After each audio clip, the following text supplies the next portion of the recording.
Garden watering has one honest question nobody likes answering. With a drip system, how long do you leave it on for? The top forum answer was 2 words: trial and error. But here is the thing: trial and error only works if you write the trials down. I am Michal. I drive buses in Belfast, and I keep a garden on a bus driver's timetable. Today, why your garden needs a logbook. Let us stay with that question, because it is the most honest one in gardening. How long do I run the water for? How much does this plant actually need? Another gardener put it even plainer: I have no idea how much water a plant needs. Any suggestions? And here is the uncomfortable answer: nobody knows yours.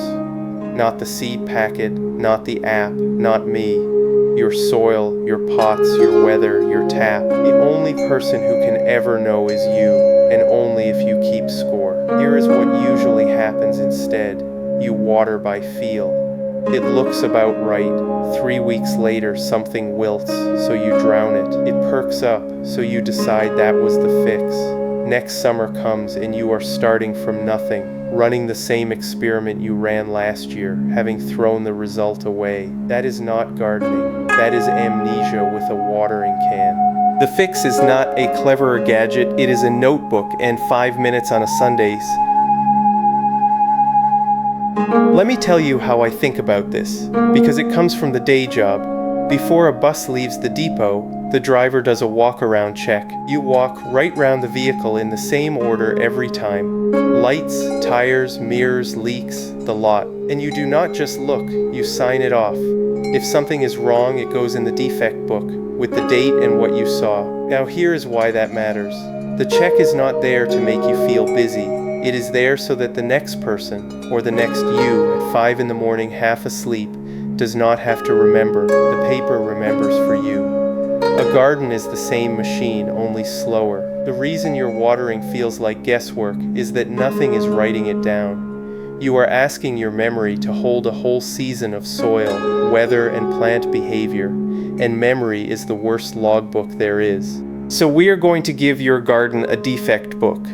Not because it is clever, because a bus driver learned the hard way that the jobs you trust to memory are the jobs that go wrong. Write it down, and the guesswork starts to disappear.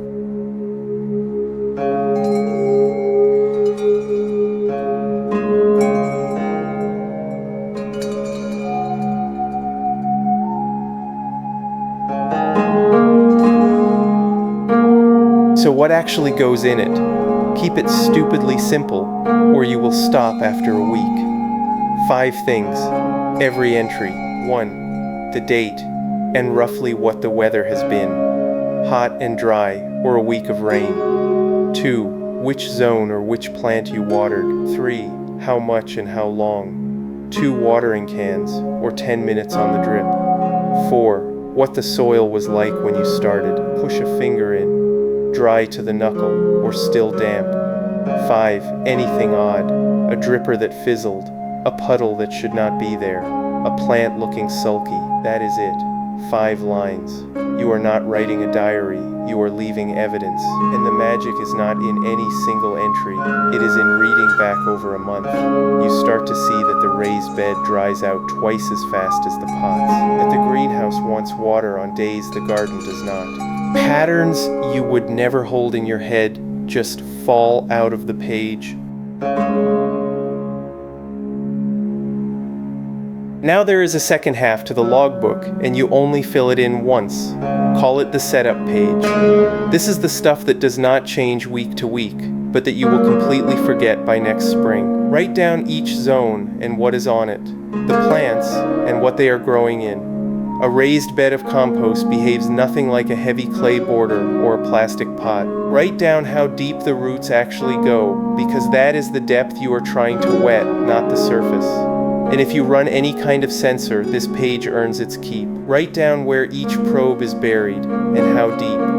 Write down the date you put it in and the number you are treating as dry enough to water. While you are at it, note the day you last changed the batteries. On a timer like mine that is every 6 to 8 months, and it always runs flat on the one weekend you are away, 6 months on, when a reading looks strange, that page is the difference between trusting it and tearing your hair out. The weekly page tells you what happened. The setup page tells you what you were working with.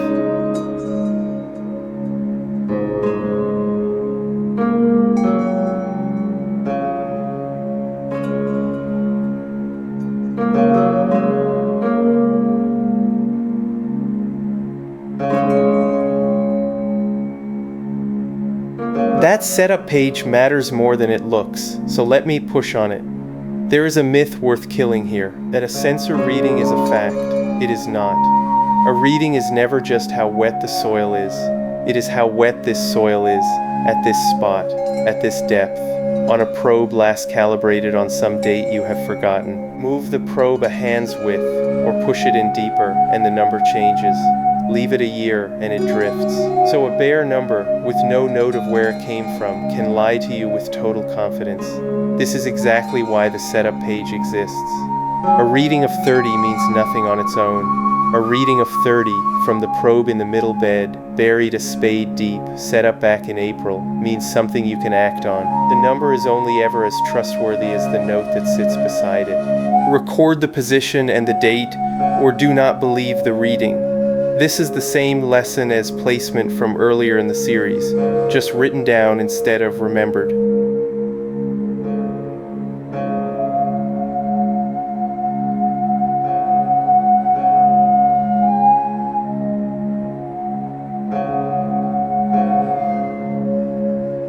Here is where all this pays off.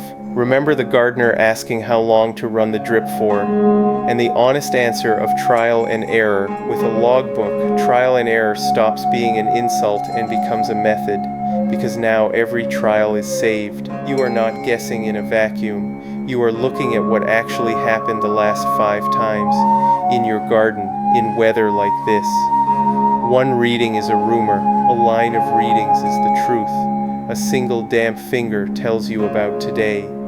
A month of notes tells you that this bed always needs a soak by Thursday in a dry spell, so you can stop waiting for it to wilt to remind you. That is the whole game. You are turning a season of scattered guesses into something you can read back and reuse. The forums are full of people asking the same watering questions every single summer, and the reason the questions never resolve is that nobody kept the answer.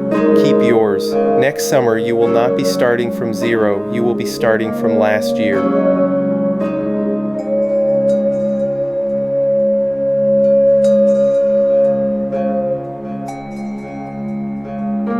So the logbook is the habit.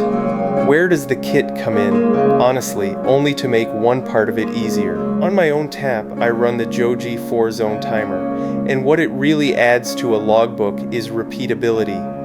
When zone 2 is set to 8 minutes at 6 in the morning, that is a number I chose and can read back and change on purpose. Not a thing I have to remember. 4 zones means 4 schedules, tuned and recorded one at a time. But be straight about the limits. No timer writes your logbook for you. It cannot see a block dripper or a dry root zone, so that stays your finger and your notebook. And if you keep 3 pots on a windowsill, you need none of this. Your logbook is your hand in the soil.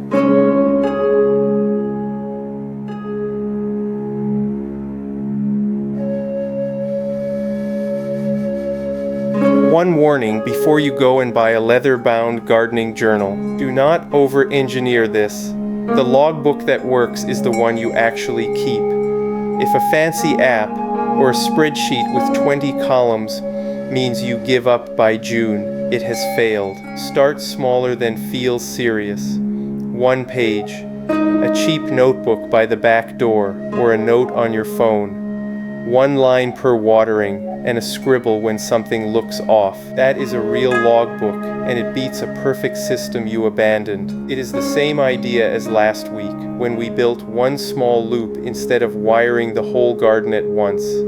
Start with 1 zone, or even 1 thirsty plant that keeps dying on you, and log just that. Get the habit stuck first. You can always add columns later, once writing it down is as automatic as your morning coffee. The goal is not a beautiful record. It is a garden you finally understand, one honest line at a time. So what does that mean for your garden? 3 things to take away. First, the reason watering feels like guesswork is that nothing is writing it down, and memory is a terrible logbook. Second, keep it stupidly simple. 5 lines a week, plus a setup page you fill in once, beats any grand system you quit. Third, a reading with no note of where and when is not a fact, it is a rumor, so record the position and the date, do the walk around, sign it off, let the paper remember so you do not have to. Next week we stay practical and a little grim. Even a well-logged system goes wrong, so we walk through the 6 ways automation fails and how to spot each one before it costs you a crop. If a bus driver keeping a defect book for his tomatoes is your sort of thing, subscribe and tell me your worst watering guess in the comments. Right. That is the route for today. See you on the next one.